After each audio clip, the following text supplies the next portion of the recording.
Food and fuel shortages are now a reality for many people in parts of KwaZulu-Natal and some areas of Gauteng. The disrupted supply chain after days of looting and destruction at malls and warehouses has now caused food and fuel shortages. Let's get a consumer journalist's view on the situation. I'm joined now by Wendy Knowler from TimesLive. Wendy, thank you so much for joining us. So talk to me about what consumers are going through in KwaZulu-Natal, and if you can tell me which parts. Is it just Durban and Pietermaritzburg, or are there other areas? No, Sally, the looting was very widespread. So entire shopping malls in rural parts of KwaZulu-Natal up towards the Mozambique border, taken out, looted. I spoke to a man who owns, his company owns and developed 3 shopping malls. Well, 4. Only one is left standing in Newcastle. The others in Jazini, Bopameni, I forget the third one. All taken out. I mean, just not operating, looted completely. So, people in those areas, I'm hearing from a lot of people, that they protecting their neighborhoods during the day and at night, but the day after sort of patrolling and standing guard, then they go and stand, in food queues, or they stand in food queues all day and then start patrolling at night. So there's a level of utter desperation and exhaustion. And in some supermarkets, if you can get in after a very long wait in a queue, you're being rationed. So 10 items per person, which makes it difficult for people to shop for others, elderly relatives and the like, because you've only got 10 per person, 10 items per group. Yeah, and you can understand the rationing. I mean, Rupiwa, our business anchor, was telling us that Tiger Brands, they say they've lost 150 million rands worth of goods, and they've stopped operating in KwaZulu-Natal. Wendy, I know that you also speak to the major retailers, you speak to the major food producers. What are they telling you about the way forward? Well, a lot of them are saying, don't quote me, but we've never seen anything like this in 30 years of retail, not during apartheid, not during the transition, and not since until now. They're actually, you'll probably know this in the media, they're sort of saying, please don't spread too much panic. We don't want panic buying.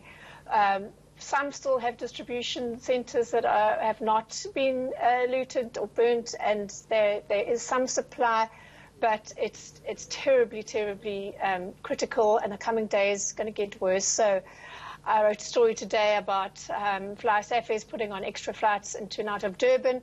It's a question of food in, people out. So a lot of people leaving, one-way tickets out, mostly to Cape Town, and then the cargo areas of the planes carrying food. Some from companies for their KZN staff, and others going to certain groupings who have organized distribution channels. But at the moment, if you go into a supermarket, most supermarkets in Durban won't have certainly no bread, no fresh milk, no meat, canned foods, long life milk, that sort of thing. And of course, then there's the question of medicines, which is also critical. Yeah. Before we get to the medicines, I want to ask you, have you been able to get a sense of how long this is going to last? And I was just speaking to the N3 toll concession people, and they've explained that sort of 220-kilometre route between Pietermaritzburg and Harrismith, that part of the N3 remains closed. So that's the middle chunk, no-go, which means you can't get a truck through. Also, warehouses have been burnt to the ground, malls have been destroyed. So even if you get the food in, where are you going to store it? Have you been able to get any sense of how long the crisis around food shortages will last in KwaZulu-Natal? I don't think, no, I haven't, Sally. I don't think anyone wants to commit to that. And hence, the flying in option for the food, it really is becoming a humanitarian crisis. I'm hearing also a lot of the smaller supermarkets in the residential areas, many people complaining of gouging. So that, I heard 800 Rand, a supermarket in Chatsworth selling baby formula for 800 Rand a tin.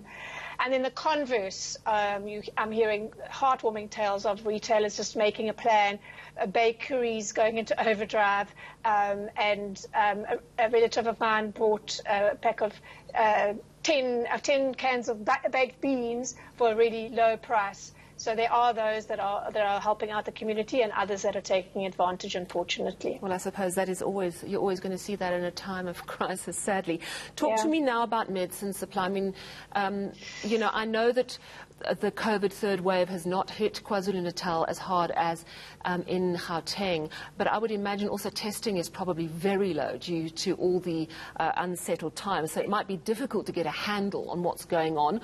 And while I've heard vaccination sites they're trying to stay open, that's also been severely disrupted. Absolutely. Well, I think Clicks has reopened their centres. But the story is far beyond that, because we've had Cipla, a major generics manufacturer, manufacturing plant in Durban, is gone, burnt, and 2 major distribution centres for medicines also. So not only have you had around 200 pharmacies looted, most of them in KZN, but the supply chain has been disrupted, which of course was obviously planned. So, and more than that, you know, all the computers stolen, so patient records, people are going to have to go back to their doctors to get scripts. Yeah. But, yeah, so along with food queues, we're seeing queues outside of pharmacies, those that are brave enough to open for a few hours a day. At least with medicine, though, I know in the case of my own family members, at least once you've filled your scripts, that's it for another month. Unlike food, where you have to keep finding new sources of supply. But the medicine one is a story that's going to be terrible when, you know, in the weeks to come, unfortunately. Wendy, I have to ask you about petrol, because we know that on Tuesday the oil refinery Sapref shut down. And that's like they supply a third of the petrol of the country. Is that right? That's right. Force majeure. They said the notice went out. So yeah, the word's gone out. Please don't just go and try and fill up your tank to then go nowhere. You know, let's leave it for emergency services, trucking, that kind of thing. So yeah, and I certainly Monday, Tuesday, there were queues snaking whenever there was a fuel station open, you know, people queuing around the block. And it doesn't look like that situation is going to be alleviated anytime soon, as you say, because we don't know when that refinery is going to reopen. So again, another dire situation. But for those people who are just staying put, they're not going to work, the kids aren't at school, the food and the medicine story, particularly food, is the most pressing issue for them at the moment. Yeah, I can well imagine. Thank you so much, Wendy Knowler, consumer journalist with TimesLive. At least some hopeful news that stocks are being flown in, and perhaps the military may be involved in that food relief as well.